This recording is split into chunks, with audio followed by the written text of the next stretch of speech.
Thank you so much, Kevin, my friend. It's great to be back once again, and I'm really excited to talk about yet another chapter of some security elements with respect to the IoT. Things keep evolving in this sector, and it's really exciting to see the explosive growth, and somewhat concerning too to see some of the trust and security and interoperability challenges that come along with it. This presentation really comes on the heels of yesterday's SPT IoT COE panel led by Dave Mayer, the CTO of Intertrust, who was talking about the need for strong identity authentication of authorization and things like that. And that was a fantastic discussion. I hope you had a chance to take that in, and that'll of course be available for streaming video on demand very, very soon, I'm sure. So today I really wanted to just take a bit of a deeper dive in about these next 20-25 minutes. And really talk about some of these problems with the rollout that, we see a wide gamut of different types of deployments within industrial control systems, the legacy systems, some of the newer systems, and a lot of the gaps that are coming out from, these very different types of systems. And, some of the really high level problems we've been seeing with especially the legacy industrial control systems is that security there is based on segmentation and air gaps, and they're not fail-proof. The challenges of multiple networks, and not just run by different entities, but different types of networks, fundamentally from the physical layer on up through to the trust model. So you have all these very diverse trust models, some that are resilient and some much less so. And especially when you get into the field area networks at the edge and in the homes, you start getting these self-organizing mesh networks with shorter packet lengths. It makes them difficult to do some of the standard security protocols like IPsec, which is the standard behind VPN, of course, and TLS, which is the standard that enables all of our e-commerce. They're great technologies for what they were invented for, but because of their long evolution, they've become really large and heavy and difficult to interoperate, particularly difficult within the context of IoT systems and these heterogeneous networks. So that's really the problem statement that I'm going to explore today. And let's dive right into some of the issues and some of the solutions on how to address this. Let's start with the industrial control systems and really double click on some of the problems that the industry and really the world has been experienced with respect to these segmented air-gapped architectures. One is, if you see over here on the right here, is the dramatic evolution of attacks. Each one of these, from Black Energy through to the Colonial Pipeline to now Triton, which is called the Indestroyer, has just come out yesterday with Indestroyer version 2. It's been found in the wild, much more sophisticated exploit kit that's been used throughout the world for cyber wars, cyber criminals, and has proven extremely effective because they've taken a page from the world's best software development companies. If you look over here on the bottom left, it shows the evolution of this Black Energy that we first saw in the wild in 2007 from a military unit. It started off with pretty simple plugins, denial service, of course, a command and control service, controlled service to be able to control from afar. And the ability to hide from virus scans, especially static signature-based virus scans. But when you see how it evolved into version 3, you're looking at really sophisticated stuff, a kernel rootkit. So to be able to completely own a device. And that's one of the biggest problems, is that you'll see in later slides, worms like the Mozzie botnet are actually using these techniques to be able to jump from one hub to another within mesh networks. Bypass driver signing. Drivers are need to be authenticated because they're the elements that actually tell actuators what to do, open and close valves and turn lights on and off and things like that. The reside in memory feature is crazy. That's where it deletes its own file off of the hard drive system. So scans can't detect if this malware is running. It's resident in memory, and memory is much more difficult to scan. I mean, it's literally bits, zeros and ones in memory, and it's hard to find a signature in there. It also, these things have become self-aware themselves. So they protect themselves by detecting virtual environments and detecting countermeasures deployed. So every new countermeasure deployed, there'll be a countermeasure deployed by these systems. So in the face of really sophisticated attacks, you look at the claim that the operational technology network is air-gapped from the informational technology network, the enterprise. And it's worth looking at what Sean McGurk said, former director of NCCIC, the Department of Homeland Security. And I'll just read it because I think it's really illuminating. He says, in our experience in conducting hundreds of vulnerability assessments in the private sector, in no case have we ever found that the OT, the operations network, the SCADA system or energy management system is actually separated from the enterprise network. It's not air-gapped. On average, we see 11 direct connections between those networks. And in some extreme cases, we have identified up to 250 connections between the actual producing network and the enterprise network. And so, it's very understandable why there are these breaches on the air gap, because the role of automation technology is that it's so effective. You want to be able to connect these together. So we need a new approach. It's clear. But how do you roll out this new approach when you have this interoperability nightmare? And when I talk about interoperability, when I think about interoperability, I really see it in two dimensions. One is trust. So all these different networks where the network links are relying on IPsec and TLS and these types of pipe-based, connection-based technologies are all done in different key spaces and different trust models. So right from the get-go, you have a bit of a challenge. That's been worked out to some extent through standardization and things of that nature. But when you actually have different levels of trust capabilities between the different networks, things like authentication, establishing your secure authenticated channel, and authorization become really challenging. And so one of the areas when we talk about energy, it's now become this data-driven heterogeneous system that includes industrial control systems within the generation and the grid and transmission and distribution. The home has become a really big part, and so dealing with those networks as well, and electric vehicles too. And they all got to work together. They got to all interoperate together if we're going to move to a future of renewables, green energy, and self-reliance.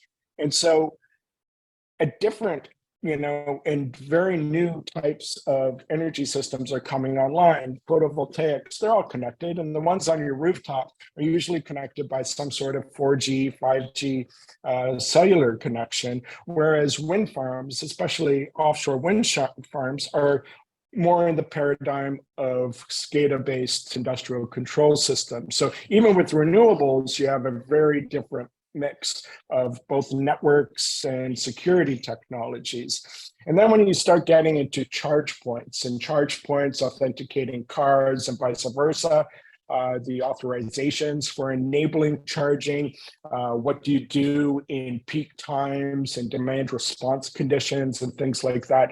There's bidirectional data that is extremely sensitive that has to be authenticated and authorized in a consistent manner.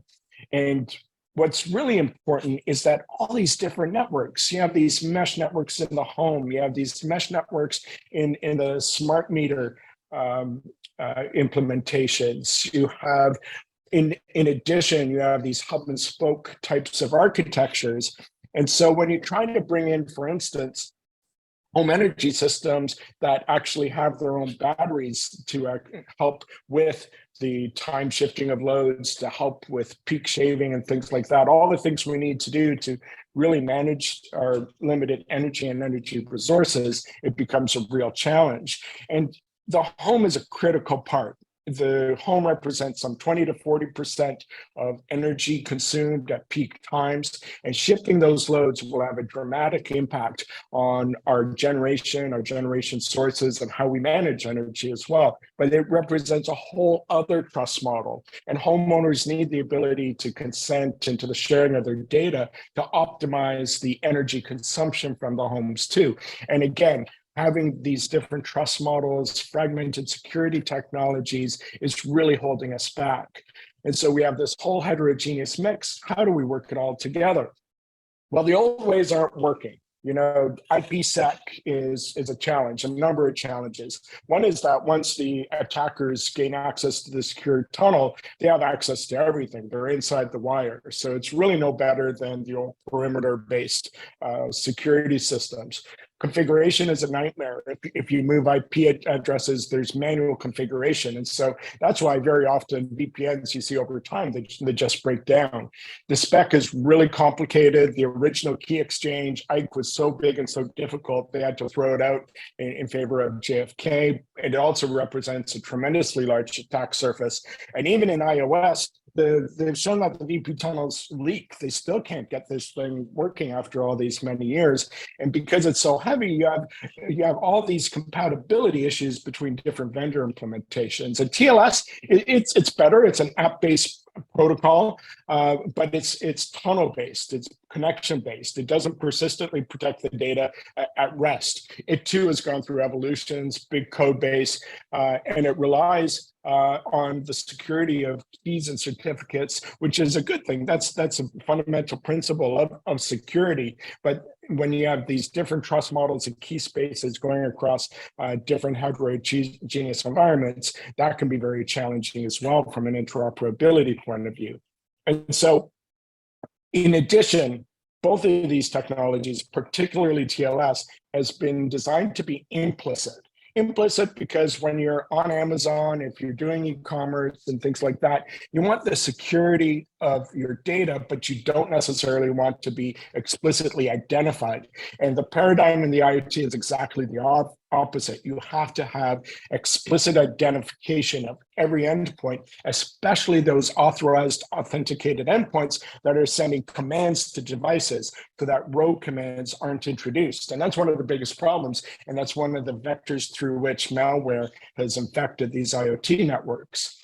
And if you want proof of the problems that we have today, just look at how the Mozzie botnet and many others, Ghostrat, Mirai, and the others, but look at the exponential growth of these botnets. As I said earlier, they're essentially worms that use these exploit kits to be able to go through, especially mesh networks, and take an opportunity to see all the other connected nodes. They do reconnaissance, they move laterally, they escalate privileges, the kernel rootkit, remember I mentioned that early in the beginning, that technology allows them to take over the next node, and they rip through these things like wildfire. And if you ever wondered about IoT networks and just general LAN and personal area networks in general, go over to wigglenot.net and just look at the over 1 billion networks that have been discovered through crowdsourcing. And these are consumer nets. It doesn't even consider the overlay of distribution transmission networks and more industrial-based systems. Those aren't shared, of course, because those are national security secrets. But how do you then determine where to put charge points when the element of the industrial side is kept secret, as it should be, and you have personal data of where people are driving? It's one of those hard problems. How do you get to this point of trusting data and having limited access to it to do the things you need to do, and yet keeping that data safe? So all of this can be made better with explicit identities. With explicit identities, it really applies to the zero trust networking architecture model. And it's based on the principle that the device, the endpoint, is hardened and is able to protect itself.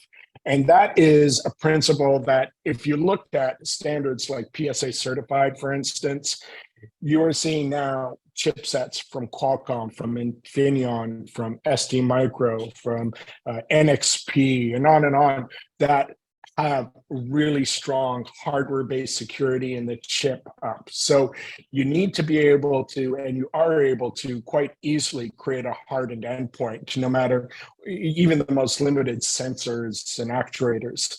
And so self-defense is essential, and the devices must become responsible for themselves, even those that are out in the field, potentially in people's homes or on the streets and in smart meter networks. They need to be able to administer themselves and do so at scale. Also, simplify. SSL security, TLS, IPsec, they're far too heavy, and they're not explicit enough in terms of identifying the endpoint that needs to be strongly authenticated and create a secure authenticated channel.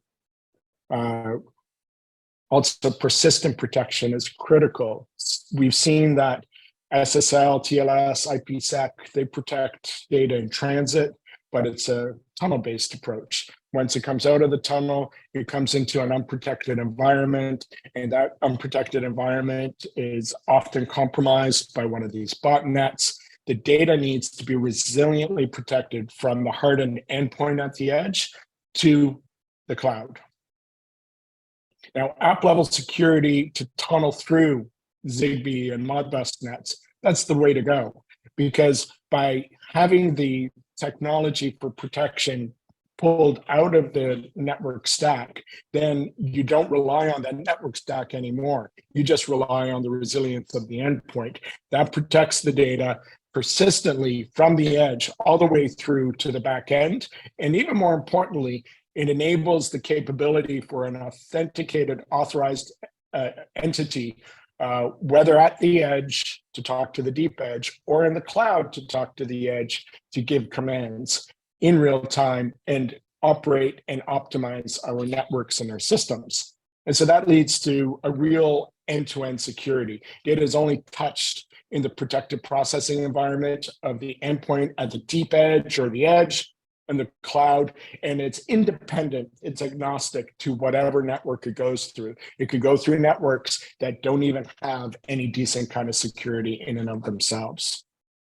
And so explicit private networking is really the solution to deploying our systems, making data interoperable, making data trusted, and effectively making systems so that we can have bidirectional data, so that we can bring online homes and optimize them and their energy consumption, to bring in the industrial systems and actually have them work together instead of in silos. It protects against vendor lock-in, because with distributed systems that look the same from a trust model point of view, we have the ability to actually consider everything in a consistent way. And it helps everything in terms of data usage, using machine learning models consistently, helping AI learn off of trusted data instead of untrusted data, even helping intrusion detection systems and intrusion prevention systems, because they can create baselines and have real consistent anomaly detection. So many, many more benefits. It's also simpler and easier to deploy and manage. And so I think the next generation of protection and resilience in our IoT networks needs to consider the fact that across very different types of networks, very different types of devices, many different vendors selling into the space, that to be able to have a consistent trust model and interoperability of that data is going to be able to transform not just the energy industry, but really all of our IoT systems from health to smart cities to agriculture, to be able to run these in a more consistent, trusted, inexpensive, and trusted way. And with that, I will open up to questions. And I want to thank you very much for attending today and listening. All right. What a wonderful presentation again. As always, Julian, thank you very much for taking us through this security segment. It really builds nicely on the security and privacy and trust panel that we had yesterday with your colleague, David Maher, and the security privacy trust team. So kudos for building that skew in there. You know, folks, we've got about 15 minutes, it looks like, until the start of the next session. Yeah. So what I suggest we do is, if you have any questions, folks, you can punch those into any one of the various Q&A boxes that we have here in the Zoom chat, or also in the LinkedIn Live chat interface. I'm just trying to look at all the various streams to see where there may be questions. Okay.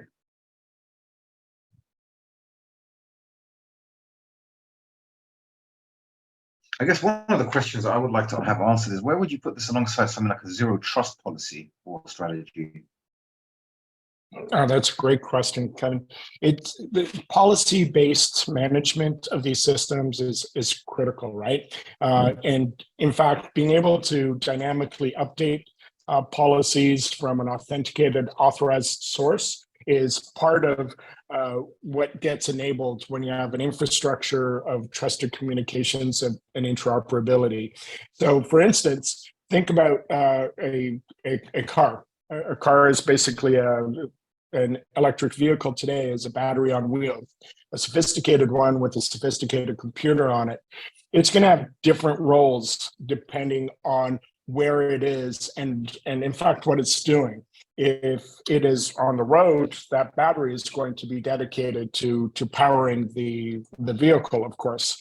But when it's in the home, that same battery can then be used to power the home, especially at peak times. And that's part of the magic of electrons that can sit in different areas of the network and be used at different times. It's called time shifting of loads. And if we can have more and more homes that have electric vehicles, charge those electric vehicles in the off peak times, and then at the peak times, power the home, we're able to effectively take those homes off of the grid and allow that grid to still function, even if there are extremely high loads on it. And in the past, energy companies would have to do load shedding events to keep the grid up, right?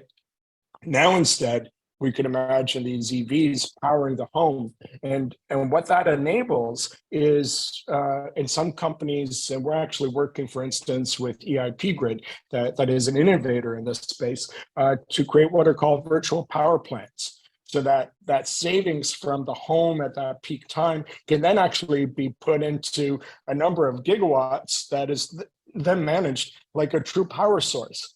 But it's useless if you don't have strong security.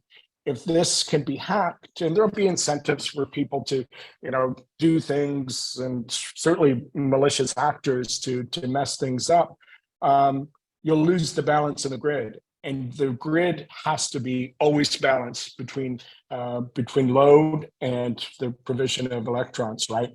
And so this enabling technology to keep things secure and explicit enables the ability to harvest and optimize our use of energy, and really make it so that we don't have to necessarily bring new generation online. We just use the existing generation capabilities more efficiently. Here's a question that's come in that potentially could build on that. So what standards are being proposed to create a uniform identity protocol / scheme? You say that again, Kevin? what standards are being proposed to create a uniform identity protocol or scheme? I think there's a number of initiatives that have been put forward, but there's nothing today that's really been focused on these really different heterogeneous networks. The rise of industrial systems for provision of energy next to home systems, next to vehicle systems, these silos have never really been bridged. There's always been standards within each one, but it's the bridging of these standards that is really the critical element, and it's the gap. It's really the gap. And so that's one of the challenges, is to bridge that gap with an umbrella standard. And there isn't one, to my knowledge, today. Hope that answers that question. How does the interoperability issue impact on the day-to-day IoT user?